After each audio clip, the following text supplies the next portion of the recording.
آج کا سبق سورہ یاسین سے شروع ہو رہا ہے۔ یاسین کا ترجمہ حروف مقطعات ہیں، لیکن مقطعات حروف کے علاوہ جن بزرگوں نے کیا ہے انہوں نے یہ کیا ہے کہ یاسین کا معنی رب فرماتا ہے اے میرے سید، اے میرے سردار۔ فرمایا والقرآن الحکیم، مجھے قرآن مجید کی قسم ہو، انک لمن المرسلین، بے شک آپ رسولوں میں سے ہیں۔ مجھے قسم ہو کہ بے شک آپ رسولوں میں سے ہیں۔ پھر اللہ تبارک و تعالیٰ نے آگے متعدد آیات کے اندر، سورہ یاسین کی متعدد آیات کے اندر اللہ تبارک و تعالیٰ نے غافل لوگوں کو اللہ کے عذاب سے ڈرایا ہے اور ان پر حق کی حجت کو قائم کیا ہے۔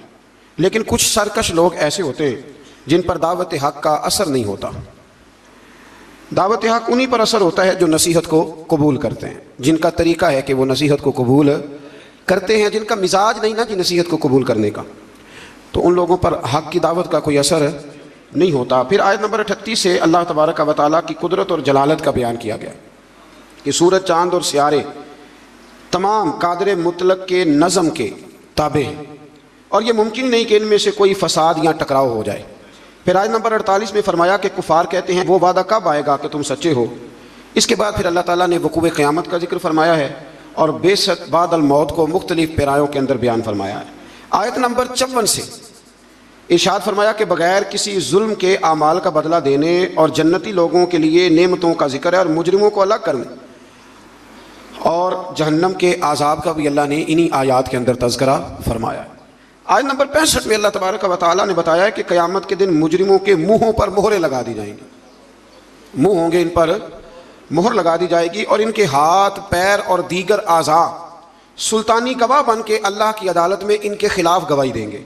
ہاتھ بھی خلاف گواہی دے گا، پیر بھی خلاف، زبان پہ تو مہر ہوگی، یہ گواہ بن جائیں گی ساری چیزیں کہ ہم سے کیا کیا جرائم کرائے جاتے تھے۔ پھر آیت نمبر 68 میں بتایا کہ جسے ہم لمبی عمر دیتے ہیں تو ہم اس کی جسمانی بناوٹ کو ابتدائی حالت کی طرف الٹ دیتے ہیں، یعنی ایسی لمبی عمر کی دعا مانگنی چاہیے جس میں انسان کی عقلی، علمی، فکری اور جسمانی قوت سلامت رہے۔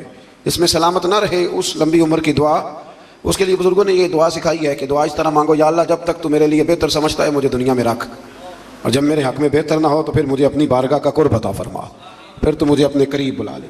آیت نمبر 78 سے اللہ تبارک و تعالیٰ نے منکرین قیامت کے اس عقلی سوال کا ذکر فرمایا ہے کہ جب انسان مر جائے گا اور ہڈیاں تک بوسیدہ ہو جائیں گی تو دوبارہ کون زندہ کرے گا؟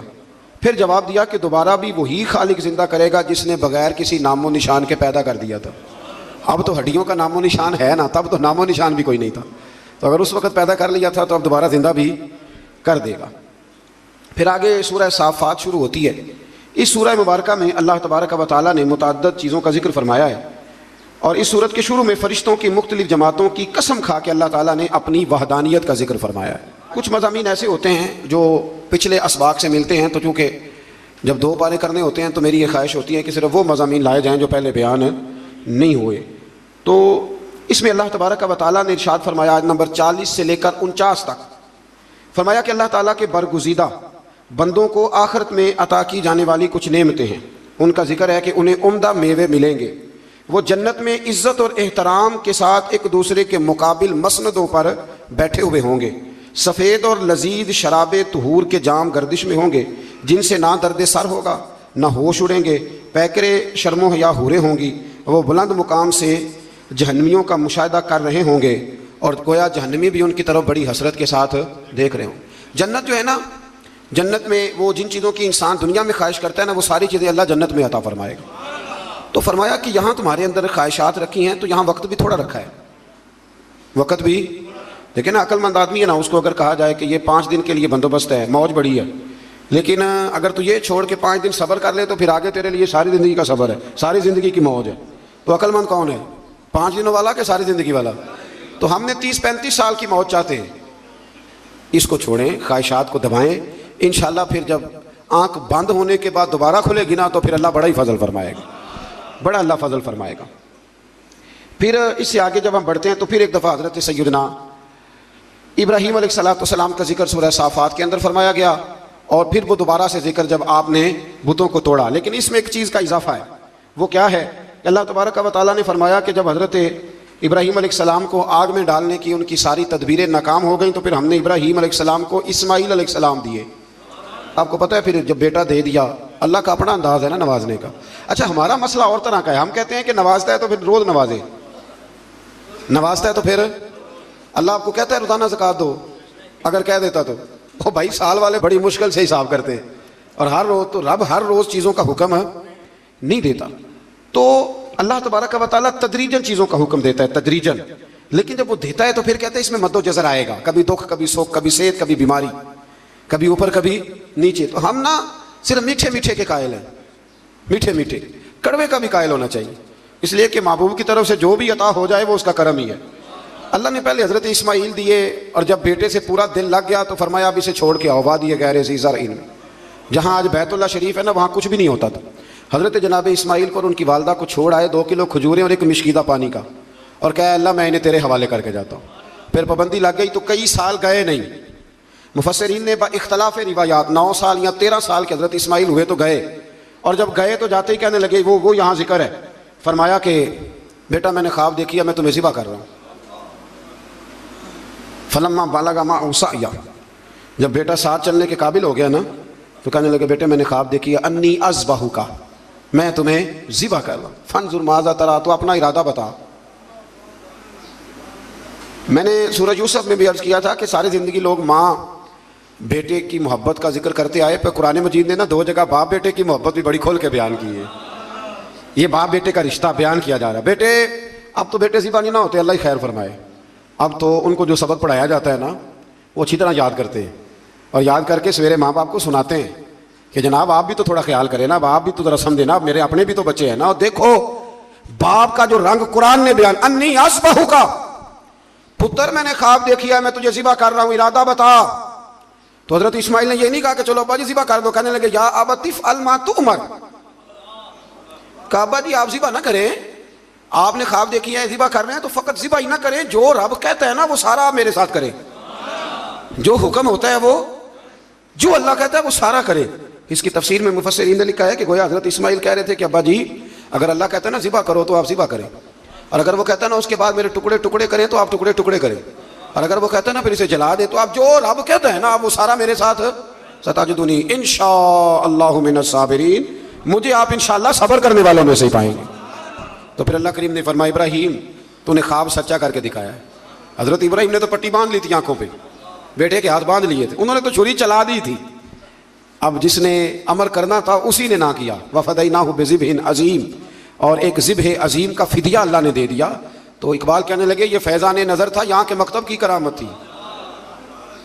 2 چیزیں ہوتی ہیں، ایک فیضان نظر بھی ہوتا ہے، کئی دفعہ مکتب کے نکمے فیضان نظر سے چل جاتے ہیں، یہ تو اقبال کہہ رہے ہیں نا یہ فیضان نظر تھا، یہاں کے مکتب کی کرامت تھی۔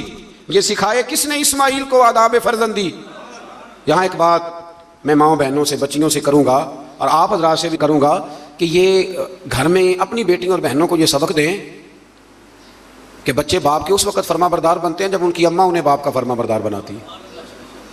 حضرت اسماعیل کی اماں کہہ سکتی تھی کہ بیٹے تیرا ابا تو کبھی آیا ہی نہیں، جنگل میں چھوڑ کے چلا گیا، یہ کہہ سکتی تھی، اور کیا کچھ ذہن میں بچے کے بیٹھ سکتا تھا، پر حضرت ہاجرہ نے کہا پتر تیرا باپ چھوڑ کے گیا ہے نا تو ایسے نہیں چھوڑ کے گیا، تیرا باپ اللہ کا رسول ہے، اللہ کا پیغمبر ہے، اور میں باپ سے بھی کہوں گا کہ ماں کا ادب کرا سکتا ہے تو ابا کرا سکتا ہے، ابا کرائے ادب، ان کو کہے کہ بیٹا میں تو باہر رہتا تھا، تمہاری ساری پریشانیاں تمہاری ماں نے دیکھی۔ یہاں یہ ہوتا ہے کہ ماں باپ اپنے حق میں دلائل دیتے دیتے وہ دونوں چھٹی کر جاتے ہیں، وہ کہتے ہیں چلو ٹھیک ہے آپ دونوں راضی رہیں، اپنے اپنے حق میں دلائل نہ دیں، یہ ویسے بھی کمزور لوگوں کا طریقہ ہے، اللہ ہمیں سمجھنے کی توفیق عطا فرمائے۔ پھر اللہ تبارک و تعالیٰ نے اس کے بعد پھر سے ایک دفعہ اپنے انبیاء کا حضرت اسحاق، موسیٰ، ہارون، الیاس، لوط اور یونس علیہ السلام ذکر فرمایا اسی آیت میں۔ آگے پھر سورۃ صاد شروع ہوتی ہے۔ اس سورہ مبارکہ کی ابتدا میں قرآن کریم کی قسم کھا کے فرمایا کہ کافر تکبر اور مخالفت میں پڑے ہوئے ہیں۔ اس کے بعد فرمایا سرکار دو عالم صلی اللہ علیہ وسلم کی رسالت اور نبی کریم علیہ السلام کے انتخاب پر اور بے شمار معبودوں کی بجائے الہ واحدہ کی عبادت پر کفار کا بڑا تعجب ہے، یہ سارا کچھ کیسے ہو گیا، سارے بت چھوڑنے پڑیں گے اور نبی پاک کو ماننا پڑے گا؟ تو گویا رب فرماتا ہے جتنا مرضی تعجب کرو ماننا تو تمہیں پڑے گا، اس لیے کہ یہ میرے حبیب ہیں، یہ تمہیں ماننا تو پڑے گا۔ پھر آیت نمبر 10 سے ان مشرکین کو جنہیں اپنی طاقت پر ناز تھا اور خدائی کا دعویٰ کرتے تھے، فرمایا کہ اگر آسمانوں اور زمین اور ان کے درمیان ہر چیز کی بادشاہت ان کی ہے تو پھر انہیں چاہیے کہ آسمان کی طرف چڑھ جائیں، اور ظاہر ہے کہ ایسا ان کے لیے ممکن نہیں ہے، تو پھر اپنے عجز کا اعتراف کر لیں کہ ہم یہ کر سکتے نہیں۔ پھر اسی صورت کے اندر اللہ تعالیٰ نے پھر سے ایک دفعہ قوم نوح کا ذکر کیا، قوم عاد کا، فرعون کا، سمود کا اور قوم لوط کا اللہ کریم نے یہاں ذکر فرمایا۔ پھر آگے چل کے نا اللہ کریم نے ارشاد فرمایا کہ حضرت سلیمان علیہ السلام جو تھے وہ اللہ کے بہت ہی اچھے بندے تھے اور اللہ کی طرف رجوع کرنے والے تھے۔ اچھا، یہ جو اللہ قرآن میں تعریف کرتا ہے کسی کی، حالانکہ بندے اللہ کی تعریف کرنے کے پابند ہیں کہ وہ ہر وقت اپنے رب کی، تو یہ جو اللہ تعریف کرتا ہے نا اپنے بندوں کی، یہ اس کا کمال کرم ہے۔ تو اللہ بندوں کی تعریف کر کے، نبیوں کی تعریف کر کے، ولیوں کی تعریف کر کے ہمیں بتاتا ہے کہ تم بنا بندوں پہ تنقید نہ کیا کرو، میرے بندوں کی تعریفیں کیا کرو، تعریفیں کیا کرو۔ اللہ کے نیک بندوں کی، پیغمبروں کی، ولیوں کی، درویشوں کی تعریف کرنی چاہیے، نیک لوگوں کی بات اللہ تعالیٰ توفیق عطا فرمائے۔ پھر اس سے آگے جب ہم بڑھتے ہیں تو اللہ تعالیٰ نے پھر ایک دفعہ حضرت ایوب علیہ السلام اور ان پر آنے والے مصائب کا ذکر فرمایا ہے۔ پھر اللہ تبارک و تعالیٰ نے جا کے نا آیت نمبر 49 میں اہل تقویٰ کے لیے جنت کی نعمتوں کا ذکر فرمایا اور جہنمیوں کے لیے عذاب کی مختلف صورتوں کا بھی ذکر فرمایا کہ ان کو پینے کے لیے کھولتا ہوا پانی اور جہنمیوں کے زخموں کی پیپ دی جائے گی، جبکہ اہل جنت کو طرح طرح کے پھل اور شراب طہور ملے گا۔ ہمارے نا استاد گرامی فرماتے ہیں کہ میں ایک دفعہ نا ایک جگہ پہ کسی پروگرام میں موجود تھا، تو وہاں ایک صاحب نا تقریر کرتے کرتے کہنے لگے جی ہم ہی مولوی کہتے ہیں بلا وجہ جی ایسے کہہ دیتے ہیں قبر میں کیڑے آئیں گے تو فلانا آئے گا۔ اور یہ بندے جب تقریر کر رہے ہوتے ہیں نا، وہ جن کا دعویٰ ہوتا ہے بعضوں کا درویشی کا، تو وہ کوئی حادثات کا خیال کوئی نہیں کرتے۔ اب آپ نے یہ آیت ملاحظہ کی نا کہ اللہ فرماتا ہے کہ جہنمیوں کے زخموں کا پیپ پلایا جائے گا، یہ قرآن مجید کی نص ہے نا کہ دوزخیوں کو عذاب ہوگا۔ تو مولانا نے قبر کا عذاب بیان کیا تو ایک صاحب اٹھ کے کہا، وہ بعد میں جو سمجھ لیں کہ جو آج کل بنے ہوئے ہیں نا درویش، وہ کہنے لگا جی مولوی جو ذکر کرتے ہیں نا یہ اپنی قبر کا کرتے ہیں، درویشوں کی قبر میں بچھو نہیں آئیں گے۔ تو فرماتے میں اٹھ کے کھڑا ہو گیا، میں نے اس کو کہا کہ تو 2 کتابیں پڑھ لیتا تو تجھے بھی سمجھ آتی، وہ جو قرآن نے عذاب بیان کیا تو وہ کس کا کیا ہے، اور جو رسول کریم نے فرمایا ہے قبر کا عذاب تو نبی پاک نے کس کی قبر کا ذکر کیا۔ جی بچھوؤں سے ڈراتے ہیں، جی مولوی فلان کرتے ہیں، اور یہ بہت جاہل لوگ اس قسم کی بات کرتے ہیں۔ مولوی کون ہوتا ہے ڈرانے والا؟ مولوی بیچارے کی کیا حیثیت ہے؟ مولوی تو ناقل ہے، تو ناقل لوگ ہیں، ناقل نقل کرنے والی، یہاں سے نقل کرتے آپ کو سنا دیتے، اتنی سی ذمہ داری ہے۔ اور سورہ یاسین ابھی گزری ہے، اس میں نبی کہتے تھے وما علینا الا البلاغ المبین، بھائی ہمارے ذمہ تو کھول کے بیان کرنا ہے، ہمارے ذمہ تو کھول کے۔ میں نے بڑے دن پہلے کہا تھا کہ ہماری ڈیوٹی منوانے کی نہیں بتانے کی ہے، ہماری اذان پڑھنے کی ڈیوٹی ہے، تلوار چلانے کی ڈیوٹی نہیں ہے۔ تو اس لیے یہ جاہلانہ بات ہے کہ جی عذاب کا ذکر نہ کرو تو جو نبی پاک نے کیا ہے۔ حضرت عثمان غنی قبر پہ کھڑے ہوتے تو رو پڑتے تھے، لوگ کہتے آپ تو جنتی ہیں، تو حضور نے جنتی کہا ہے تو روتے کیوں ہیں؟ تو فرمانے لگے جس محبوب نے مجھے جنتی کہا ہے انہوں نے کہا ہے قبر آخرت کی منزلوں میں سے پہلی منزل، اس کی تیاری کرو۔ اور حضور پتہ ہے قبر کے بارے میں کیا فرماتے؟ صحابہ کہتے ہیں جنازے میں ہم نبی پاک علیہ السلام کے ساتھ گئے تو قبر تیار ہونے میں دیر تھی، حضور ایک سائڈ پہ بیٹھ کے جنازہ پڑھ کے دیر تک حضور علیہ السلام نے گردن مبارک جھکائے رکھی۔ ہماری خواہش تھی کہ چلو موقع مل گیا تو کوئی میٹھی پیاری بات ہی سن لیں، لیکن حضور گردن جھکائے رہے، کہتے ہیں دیر کے بعد گردن اٹھائی تو آنکھوں میں آنسو تھے، اور رو کے حضور نے فرمایا، رو کے فرمایا بھائیو دوستو قبر کی تیاری کر لو، یہ معاملہ بڑا کٹھن ہے۔ تو حضور تو رو کے کہتے ہیں قبر کی تیاری کر لو، اور یہاں لوگ کہتے ہیں جی آپ بچھوؤں کی بات سنا رہے ہیں فلانی، یہ طنز نہ کریں آپ کسی پہ بھی، آپ خیال کریں اور بچیں اس وقت سے کہ اللہ تبارک و تعالیٰ کے سامنے جب کھڑے ہونا ہے، اللہ تعالیٰ ساری امت پر اپنا خاص فضل فرمائے۔ پھر اللہ تبارک و تعالیٰ نے آیت نمبر 71 سے آگے کم و بیش ساری سورہ مبارکہ میں نا پھر سے حضرت آدم کا واقعہ ذکر کیا ہے۔ میں نے شروع میں عرض کیا تھا نا کہ غالباً 7 جگہ پہ قرآن مجید میں حضرت آدم کا واقعہ آیا ہے۔ پھر سے آگے سورہ زمر شروع ہوتی ہے، اس کے اندر بھی اللہ تبارک و تعالیٰ نے بالکل اس کی ابتدا میں حکم دیا کہ دین کو اللہ کے لیے خالص کرو، خالص دین، اس میں کوئی ملاوٹ دین۔ آپ کو پتہ چل جائے کہ گھی میں ملاوٹ ہے تو خریدتے ہو، چینی میں، تو اگر نماز میں ہو جائے تو چلو تھوڑا سا لوگوں کو پتہ چل جائے میں نمازی ہوں، یہ بھی شرک اصغر ہے، ریاکاری بھی، اگرچہ اس کا وہ حکم نہیں پر یہ بھی غلط ہے۔ یعنی چلو صدقہ دیتا ہوں تھوڑا سا، اللہ بھی راضی ہو جائے گا اور بندوں کو پتہ چل جائے گا میں سخی ہوں، تو رب تو خالص دین کو قبول کرتا ہے، خالص، لہذا مخلص ہو کے اللہ کی عبادت کریں۔ آیت نمبر 5 ایک بار پھر اللہ تعالیٰ کی قدرت کا ذکر ہے کہ اس نے آسمانوں اور زمینوں کو پیدا کیا، گردش لیل و نہار کا نظام بنایا، اور سورج اور چاند کے لیے اپنا اپنا مدار اور منزلیں مقرر کی۔ تمام انسانوں کو ایک جان یعنی آدم علیہ السلام سے پیدا کیا۔ سب کو کس سے پیدا کیا ہے؟ تو پھر سارے کیا ہوئے؟ بھائی بھائی ہوئے نا سارے. کہاں سے پیدا کیا؟ باپ صاحب کا. لیکن اڑ جاتے ہیں بندے. آپ جٹ کو بٹ کہہ کے دیکھیں, آپ نام تو لے ذرا.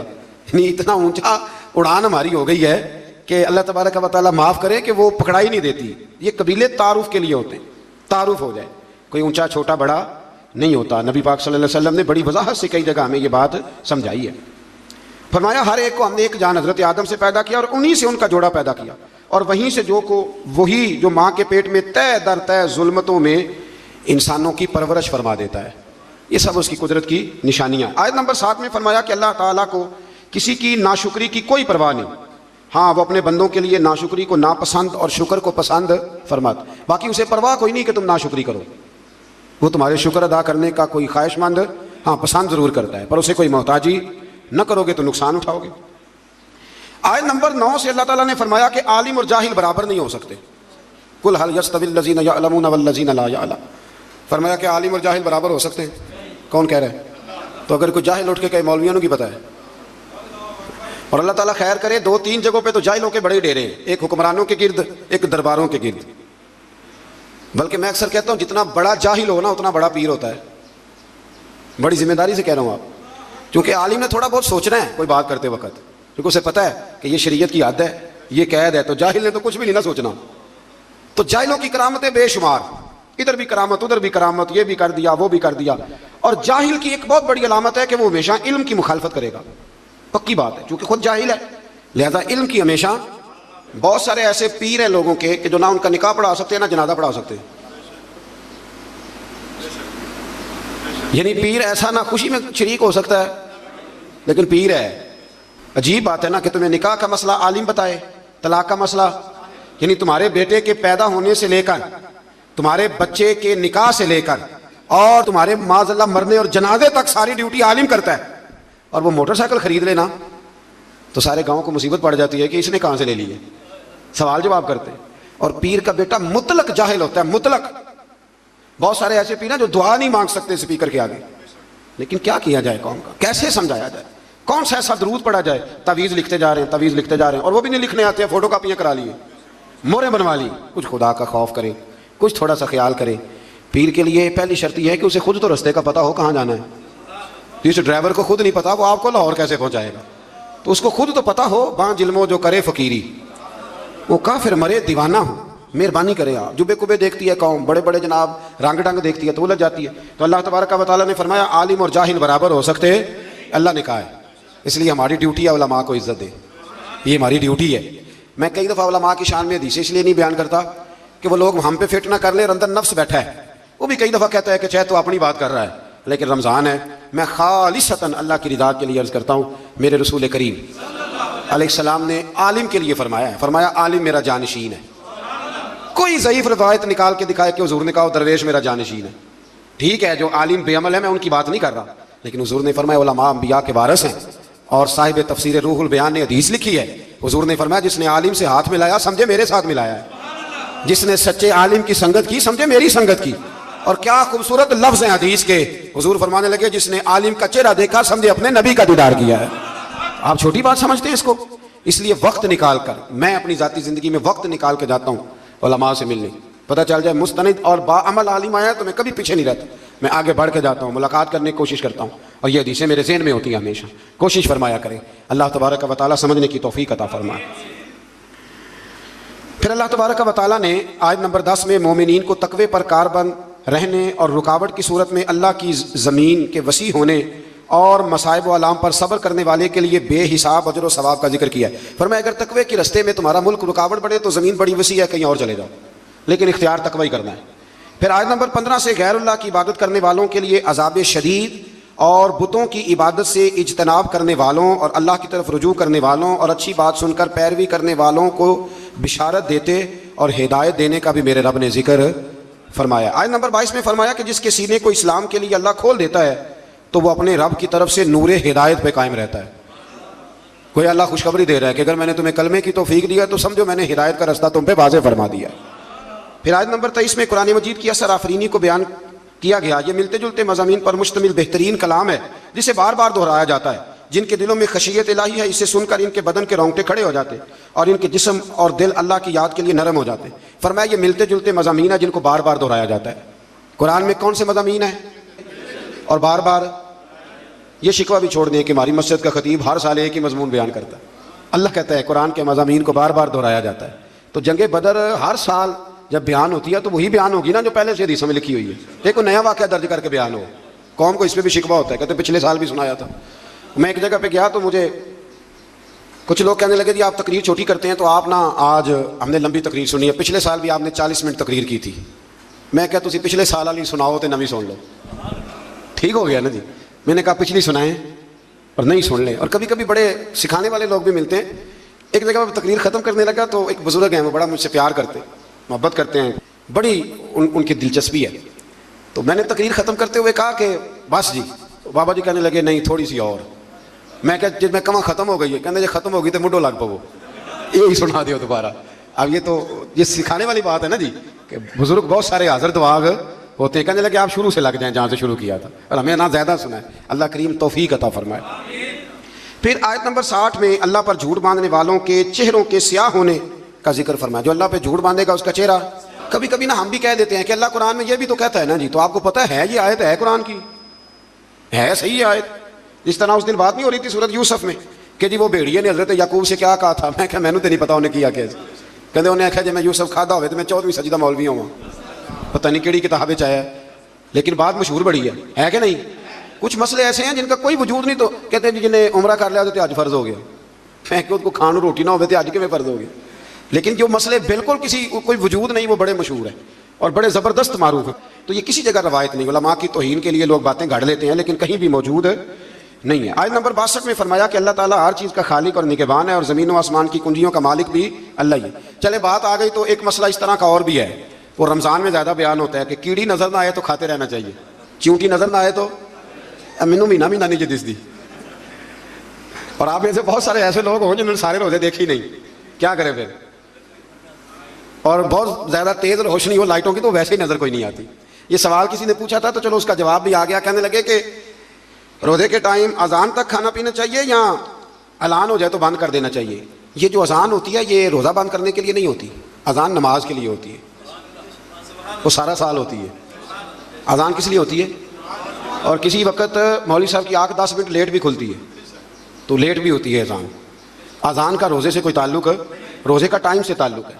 اب اعلان ہو جائے نا بند کر دو تو لہذا روزہ وہیں پہ بند کرنا ہے. اور اللہ تعالیٰ معاف کرے، میں نے ایک شخص کو مسجد میں ایک دن مسئلہ بتایا تو وہ کہنے لگا جی میرے تے ابا جی کہنے نے بڑیاں بانگاں ہونیاں نے اجے تو کھانا رہو. مجھے نہیں پتا، مجھے پہلی دفعہ اس دن پتا چلا. وہ کہنے لگے مینوں ابا جی آکھیا اوے بڑیاں بانگاں ہونیاں نے اتے اجے پہلی ہوئی ہے تو اینڈ والی تک کھا. او خدا کے بندو، روزے کا اللہ نے حد بننا مقرر فرمایا ہے تو آپ حد میں رہیں گے. بے حد اب تو کیلنڈر ہیں اور آپ ٹی وی پہ یوں پٹیاں چل رہی ہیں، یہ ٹائم ہے، جو اخبار چھپ کے آ جائے گا اس پہ کل کا ٹائم لکھا ہوگا. کس چکر میں آپ. اور بہت سارے ٹاؤن ایسے ہیں، سوسائٹیاں ایسے ہیں جن میں اذان کی آواز ہی نہیں جاتی گھروں میں، 3-3 4-4 پورش، تو وہاں آپ کیا کریں گے.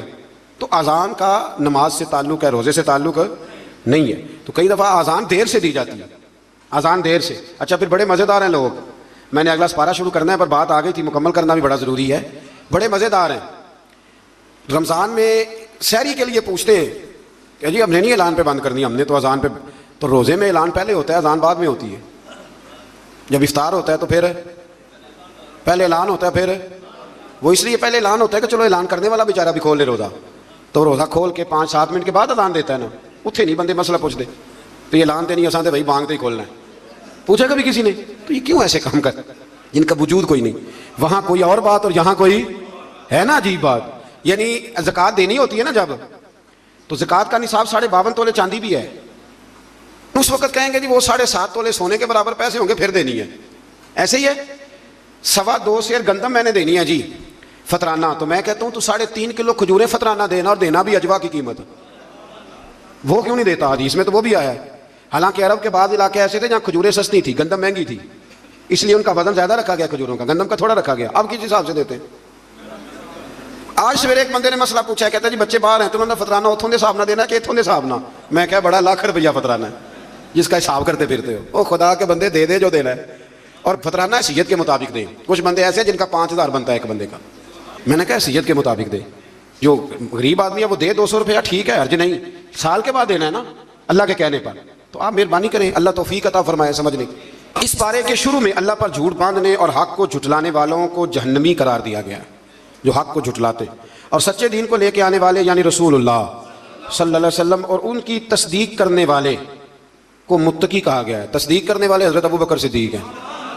حضور سچ لے کے آئے اور جناب صدیق اکبر نے اس کی تصدیق کی. یہ کم و بیش تمام مفسرین نے حضرت صدیق اکبر کا نام ہی لکھا ہے.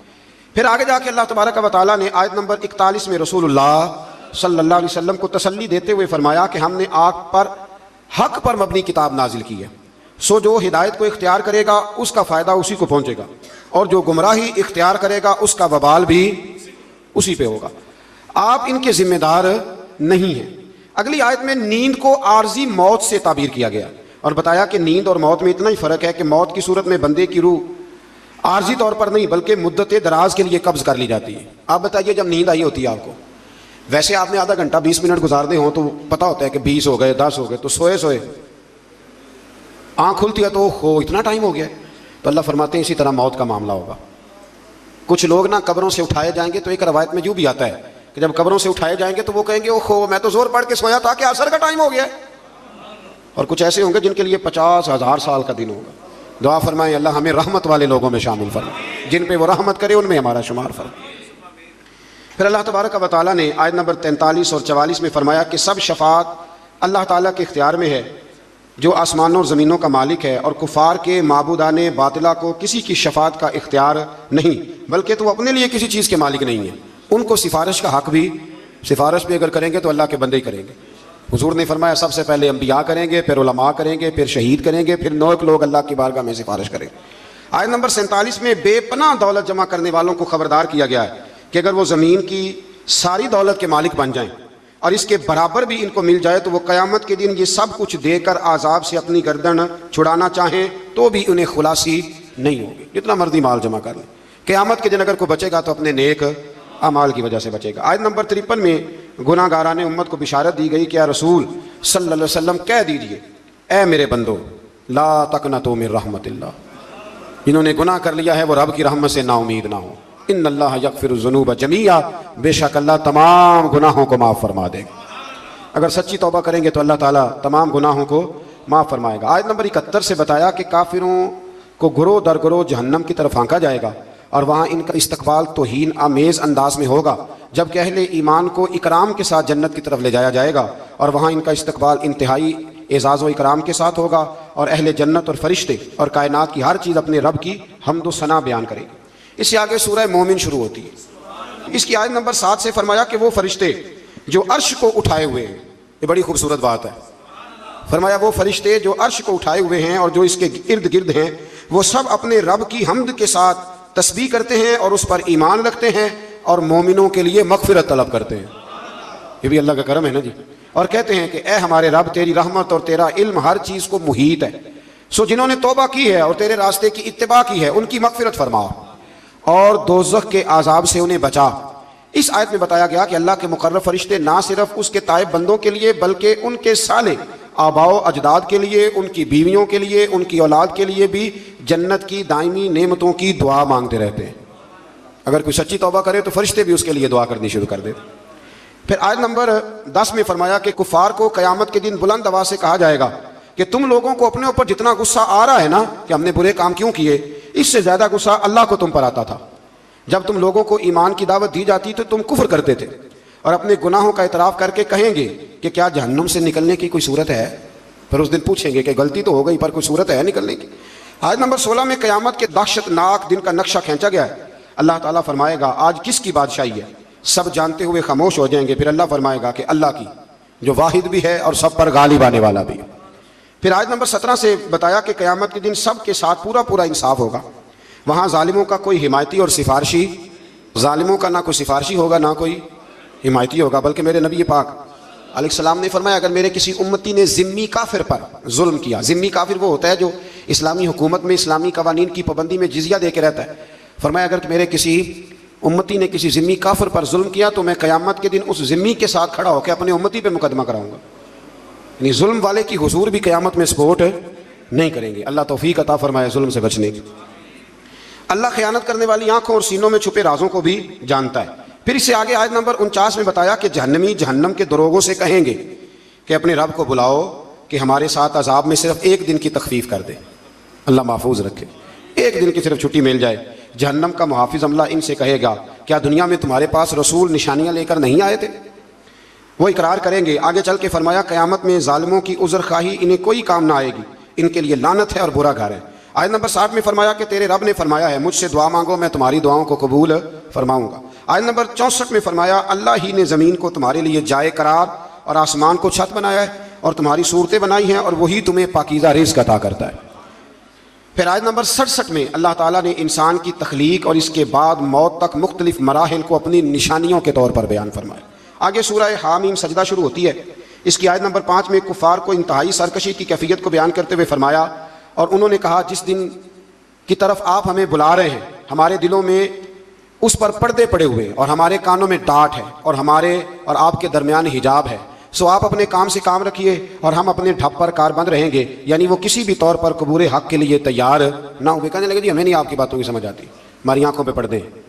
یاد رکھنا انسان کو اس وقت تک اللہ عذاب کسی بستی کو نہیں دیتا جب تک وہاں رسول نہ بھیج دے، اور جب اللہ تعالیٰ رسول بھیج دیتا ہے توفیق ہدایت کے لیے تو پھر اگر اس کے بعد بھی انسان ان باتوں پہ عمل نہ کرے تو پھر اس کا کوئی عذر قابل قبول نہیں ہے۔ آیت نمبر 30 سے بتایا کہ ایمان پر ثابت قدم رہنے والے اہل ایمان کی روحیں جب دنیا سے پرواز کریں گی، ان الذین قالوا ربنا اللہ ثم استقاموا، فرمایا بے شک وہ لوگ جنہوں نے کہا کہ اللہ ہمارا رب ہے پھر اس پر ڈٹ گئے، ان پر ہم فرشتوں کا نزول کریں گے۔